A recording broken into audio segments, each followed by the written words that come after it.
Assalamualaikum warahmatullahi wabarakatuh. Sebelumnya perkenalkan kami dari kelompok 7 yang beranggotakan Muhammad Rizky Firdaus, Dera Nur Amilianti, Septiani, Umi Kalsum, dan Winda Anggraini.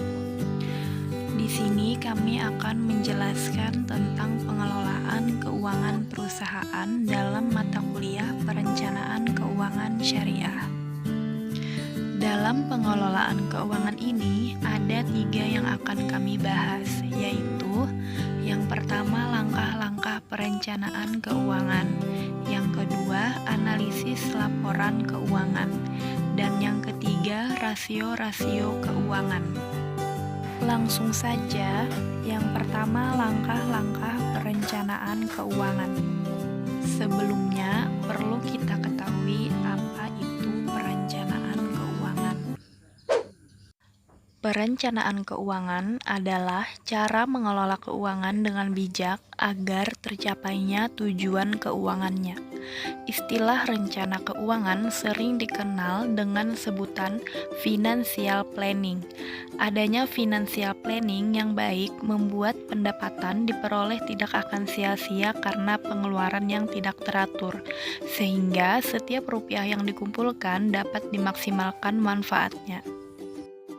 Adapun dalam perencanaan keuangan, istilah short-term goal yang disebut dengan tujuan perencanaan keuangan jangka pendek, yaitu keuangan yang diinginkan dicapai dalam waktu dekat dan singkat, seperti beberapa bulan ke depan atau di bawah 10 tahun. Contohnya ialah kebutuhan dana darurat, biaya sewa, biaya asuransi, pembayaran cicilan kartu kredit, traveling, dan pernikahan. Sedangkan long-term goal adalah perencanaan keuangan jangka panjang, merupakan tujuan perencanaan keuangan yang akan dicapai dalam waktu 10 tahun lebih. Contohnya seperti dana pensiun, tabungan pendidikan anak, investasi aset, dan sebagainya. Berikut 10 cara membuat perencanaan keuangan. Pertama, tentukan tujuan perencanaan keuangan yang ingin dicapai. Kedua, lakukan pencatatan kondisi keuangan bulanan. Ketiga, berhemat. Keempat, membayar utang tepat waktu. Kelima, mengalokasikan dana darurat. Keenam, menabung dan investasi. Ketujuh, mendaftar asuransi. Kedelapan, menentukan dan mempraktekkan strategi. Kesembilan, pemantauan rencana keuangan. Dan yang kesepuluh, mengevaluasi perencanaan keuangan secara konsisten. Selain itu, ada 5 langkah dalam perencanaan keuangan perusahaan. Yang pertama, menentukan tujuan perusahaan. Yang kedua, menentukan kegiatan perusahaan.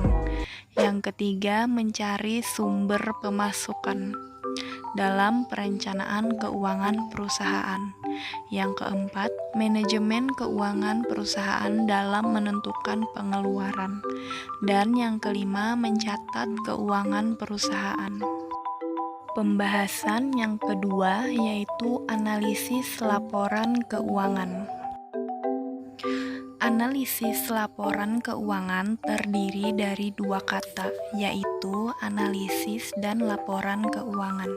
Analisis adalah memecahkan atau menguraikan sesuatu untuk menjadi berbagai unit kecil. Sedangkan laporan keuangan adalah neraca, laba rugi, dan arus kas atau dana. Jika 2 pengertian ini digabungkan, maka analisis keuangan berarti menguraikan pos-pos laporan keuangan menjadi unit informasi yang lebih kecil dan melihat hubungan yang bersifat signifikan atau mempunyai makna antara satu dengan yang lain, baik antara data kuantitatif atau data non-kuantitatif. dengan tujuan untuk mengetahui kondisi keuangan lebih dalam yang sangat penting dalam proses menghasilkan keputusan yang tetap. Adapun tujuan dan manfaat analisis laporan keuangan, yaitu untuk mengetahui posisi keuangan perusahaan dalam satu periode, baik harta, kewajiban, modal, maupun hasil usaha yang telah dicapai untuk beberapa periode.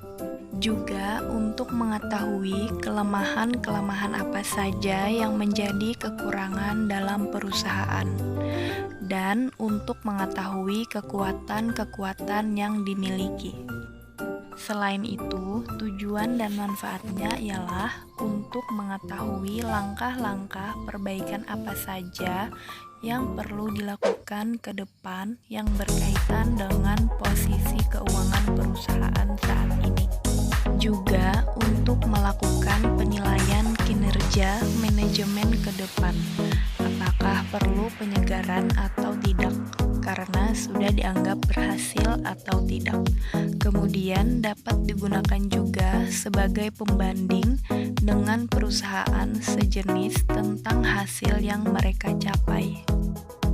Selanjutnya, metode dan teknis analisis laporan keuangan. Terdapat dua macam metode analisis laporan keuangan yang biasa dipakai, yaitu analisis vertikal atau statis, yang kedua analisis horizontal atau dinamis. Di samping metode yang digunakan untuk menganalisis laporan keuangan, menurut Kasmir 2013, terdapat jenis-jenis teknik analisis laporan keuangan sebagai berikut, yaitu analisis perbandingan antara laporan keuangan, analisis tren, analisis presentasi per komponen, analisis sumber dan penggunaan dana, analisis sumber dan penggunaan kas.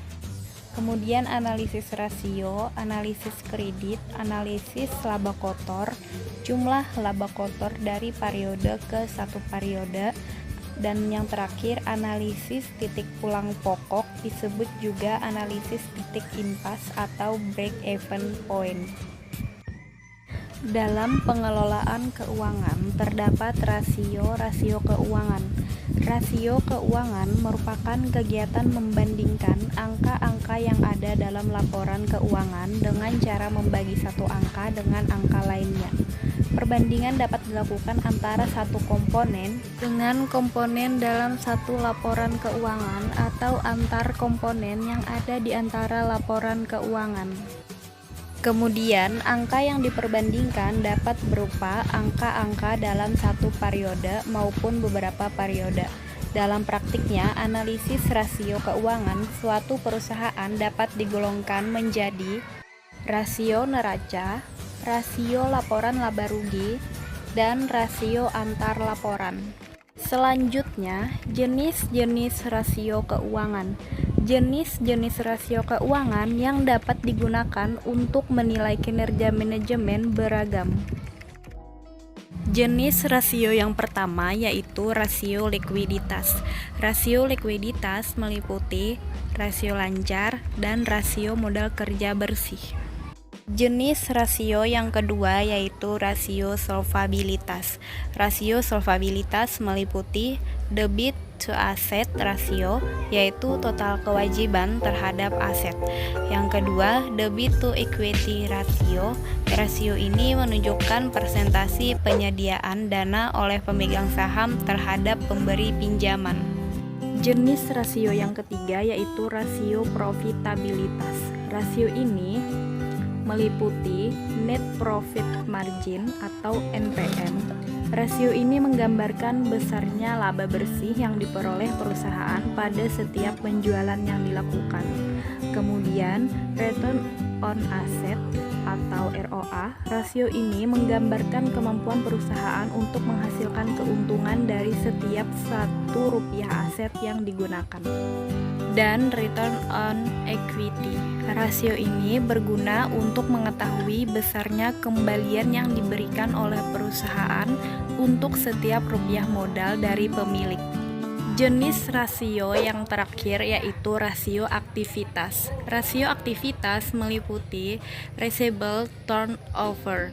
Rasio ini menggambarkan kualitas piutang perusahaan dan kesuksesan perusahaan dalam penagihan piutang yang dimiliki.